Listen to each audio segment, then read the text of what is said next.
Keith, when you talk about dimension, I mean, what comes to mind for me, and I don't know if you mean this, is my little understanding of quantum mechanics is that there are different rules that operate on the quantum level, and that the particles don't behave the same way. You can be in two places at once, for instance, on the quantum level, whereas in the dimension of physics that we're familiar, that simply is impossible. So it's just a different dimension, different rules at play. Low battery. Low battery. The other way to use a dimension is, I remember there's this, you can see it on YouTube, there's this video from Carl Sagan. I don't know if you remember Carl Sagan, he popularized scientific pursuit for children and adults in the 60s, 70s, 80s. And he was famous for saying the word cosmos, the cosmos. And he has this video trying to explain the fourth dimension. And before he gets into describing the fourth dimension, he's trying to describe what it's like to try to describe the fourth dimension to someone who doesn't know about it yet. And the example he gives is trying to explain what the third dimension is to someone who only knows two dimensions. And he describes this whole thing about flat land, everyone's absolutely flat. And then they encounter this third dimension. It's very cute how he does it. But what's interesting about the third dimension is the third dimension doesn't exclude the first two dimensions. The third dimension is someone who's living in a 3D world. Is a different experience, but it accounts for forward and backwards, left and right. It just also introduces depth into life. It's a completely different experience than things that are completely flat. And someone who's lived in a flat world could never relate to a third dimension. You can't explain it to them. They have to actually live it. But the third dimension includes the first two dimensions. So when you talk about dimension, here's the long question. When you talk about a break, do you mean that it's a dimension that does not account for the way we understand the world now? Or are you talking about a dimension that explains even the non-dimension, even the way we understand, even the other side of the red line? Well, no, that's a really great question. And for myself, of late, and in writing this book again, I came to find Sid's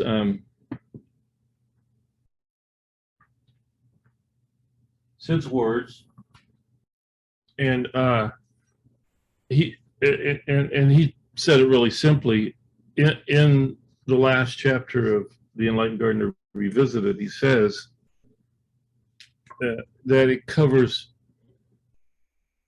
it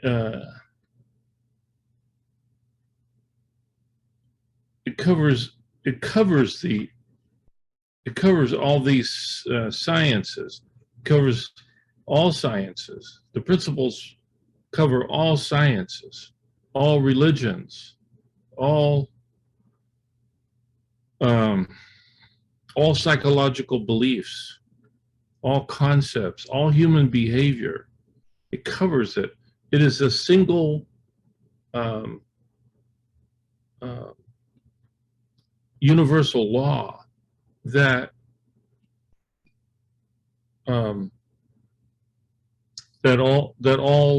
all human beings, and in their endeavors, all philosophies to express themselves, it covers all of that. It covers the all people trying to find meaning in their within their experience, about experience itself, perception, all perceptions, all the senses, And so there's a general ontology, the science would say, there's a general ontology, and that general ontology is universal law. It's not a man-made law. It's a law that is beyond time, space, and matter law, and the principles cover all those areas with one general ontology, and that really helped me to see the breadth and in his book there.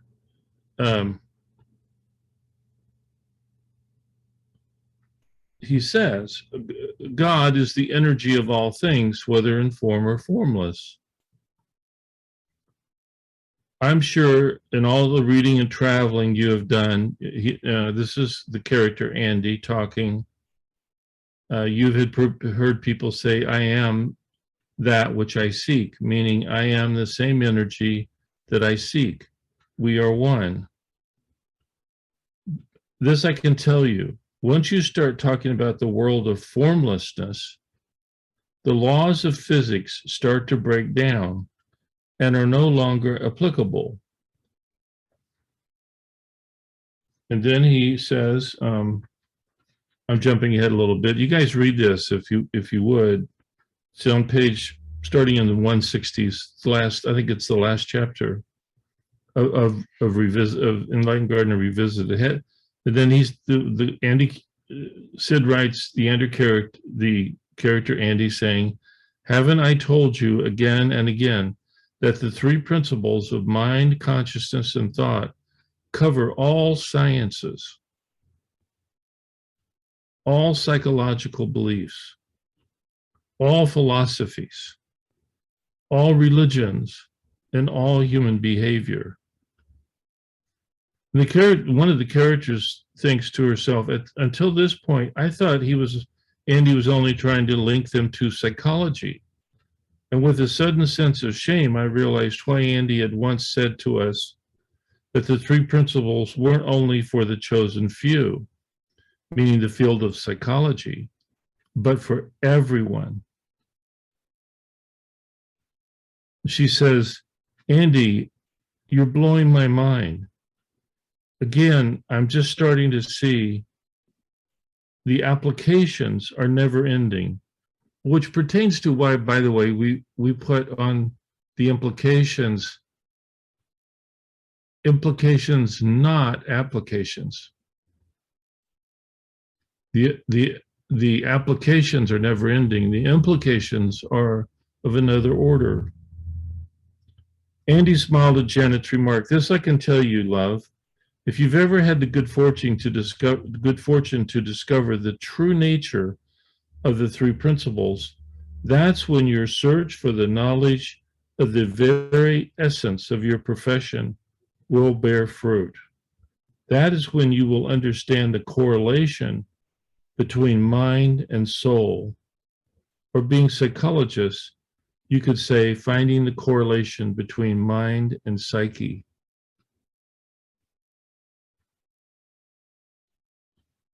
And then later, someone asked, what is the true nature of the spiritual mind?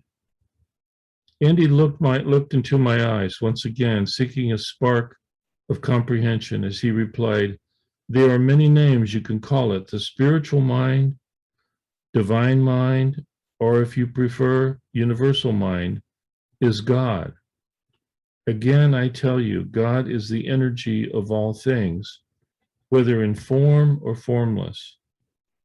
That is why only God can be infinite.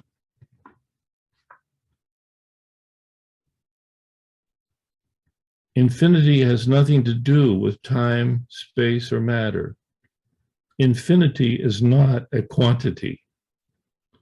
Infinity is the energy of all things, whether in form or formless. All matter is created from a formless energy that has no body of its own until it comes into this world. of time, space, and matter. So one of the characters asked Andy,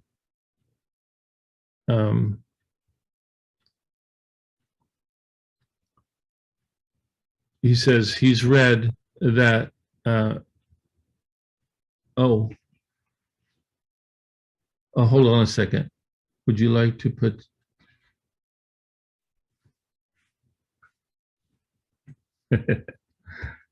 excuse me.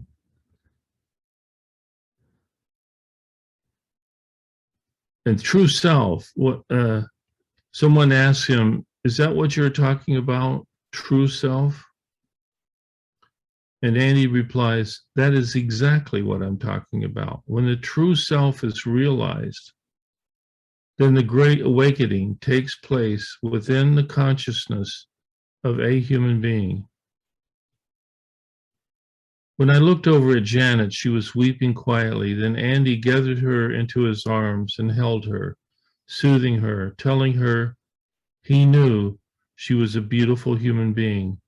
Someday, God willing, you will find the answer to the riddle of how all the three principles are one. We sat as though spellbound. And then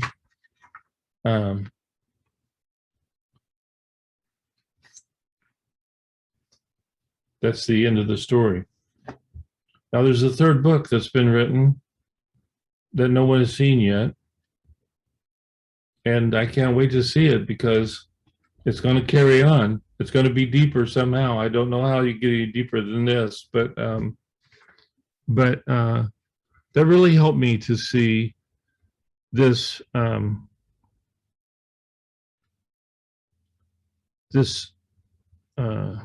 general thinking as a scientist, the general ontology. And by the way, then too, you can see why in the history of psychology, there's never been principles, because they couldn't see into this other dimension. And they were blind to it. Sid saw into it, and he brought back, or he saw the three principles as that bridge. Or maybe that's, I don't know if that's the best way to say it, but I'm just trying to say it. But that's what psychologists, psychiatrists, every human being on earth is really searching for, is that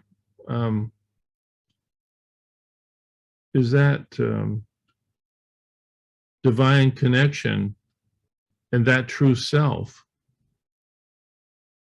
that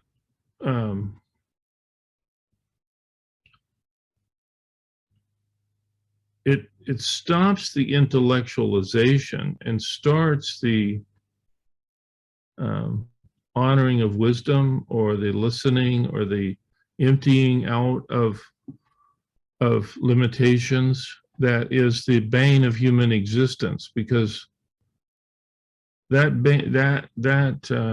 dilemma is it characterizes each of our moments of turmoil and searching, and wanting, and fearing, and doubting, and judging. And it shows us our own folly, and it quiets that down, that it quiets down the thought of that gets unrooted, and quiets it down, and it stops. And then that quiet mind, or the connection is made to divine mind, divine consciousness, divine thought, or beyond ego, or beyond limitations, beyond beliefs, beyond our beliefs that cause this anxiety and depression and disconnection and fear and doubt and jealousy, all that is cured in this other dimension of unity. And people, and you can see it happening to people. It's all happened to all of us too. It just does something for us to find that, what Sid called the missing link. When you find that, even a glimmer of it, it changes things. And you can't undo that. That is a moment. But that moment heals. It heals us of the false dilemmas of the outside in, or it, because it's it doesn't. And that's why through the years, you know, we've seen all these tremendous results from people hearing about the principles. That's why Rabbi Torsky himself could see that this was something that was commensurate with Jewish wisdom, not against it. And I think the Jewish religion has been very careful to not let themselves be overrun by New Age beliefs or concepts, although it's crept in, as we all know, but they've been trying to say, no, that's not it, that's not it. And I think their persistence, while sometimes has even made them resistant to the principles, but not universally, because, and I know I've told the story, but this group of rabbis I once saw come up to thank Sid for his speech, and they said, in Hebrew, they were all talking, and then when they got up to Sid, they let the elder speak, and he said, "You're talking ancient Jewish wisdom," he says this to Sid, and Sid says, "Yes, I know." And he says, "What do you know about ancient Jewish wisdom?" And he says, "Absolutely nothing." And oh man, they really took off jabbering. I shouldn't say jabbering, but you know, just insensibly talking to one another in Hebrew. And that was the question, and that was the answer, and that was the end of it. And for someone to talk from that place, and we all know he did and would do it for hours on end, and lived in that place. What a remarkable what remarkable good fortune we each have had to have experienced that for ourselves.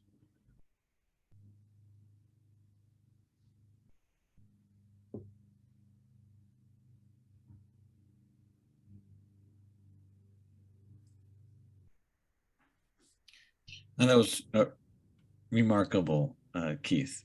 Just listening to you there. Of course, at first my mind got very, very busy. How am I going to say this? How am I going to say this? How am I going to communicate this? But then take care, Barbara. Enjoy the puppies. But then well, I don't know. It's gone. I sort of, for a minute, I was filled with a bit of confidence of that. I can just let people know that there's a dimension, that I think there's another dimension, that there's something to learn, that there's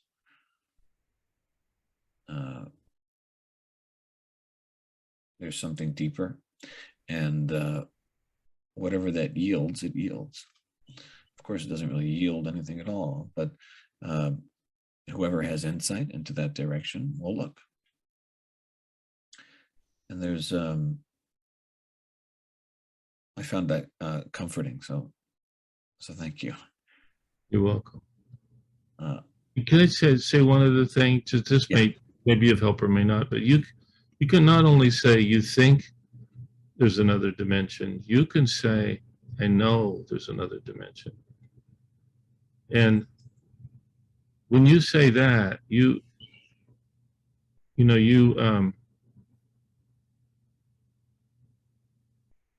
honor that other dimension, and you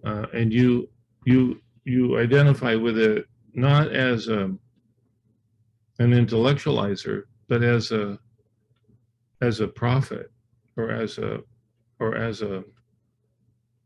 not as a prophet that you might ordinarily think, but as a seer.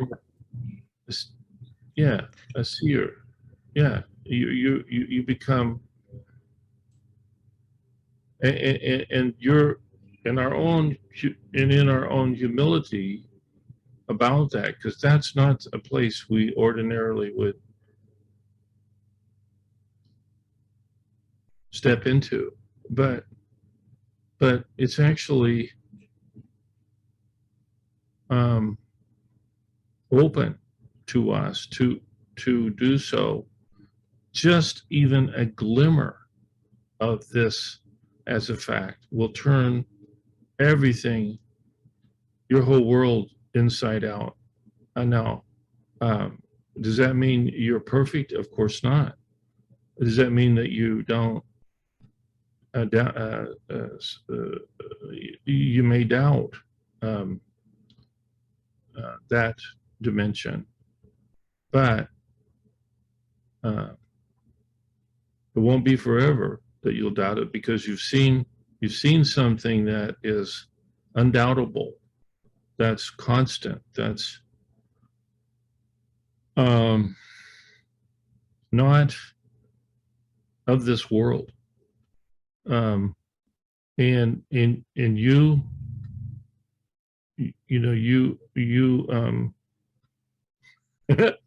I remember one time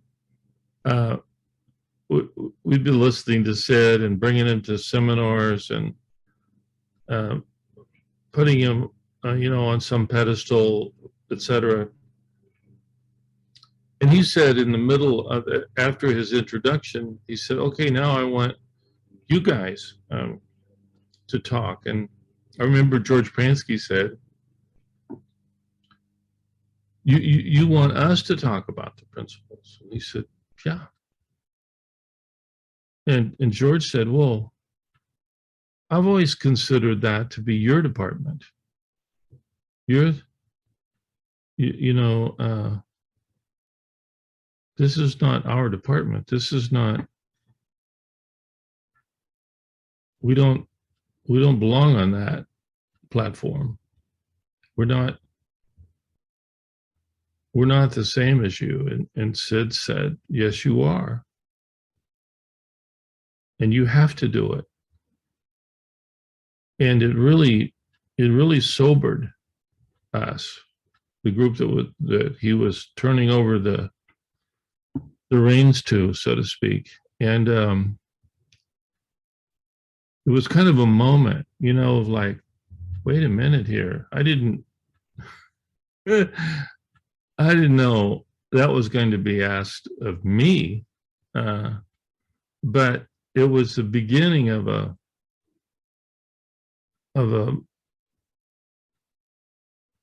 kind of like an honest look inside of ourselves, and to find something for me that I continued to learn about for a number of years, And it wasn't until, frankly, until Valda so truthfully was herself and spoke to me in such a way that I began to realize that I was making it. I was still thinking that that was something, and and then when I got this book laid in my lap, again I had to really question my own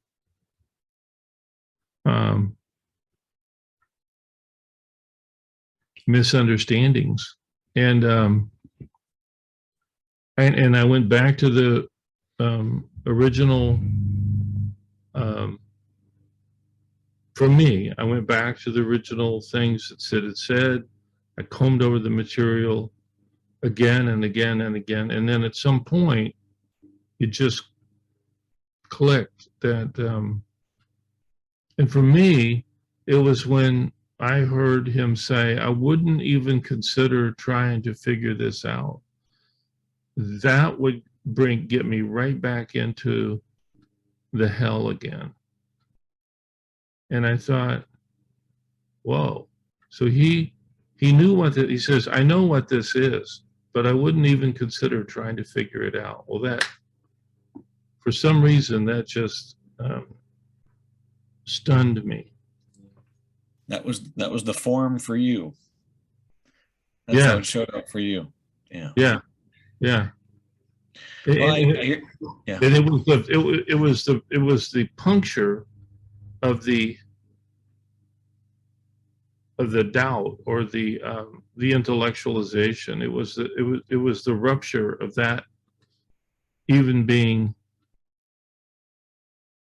relevant.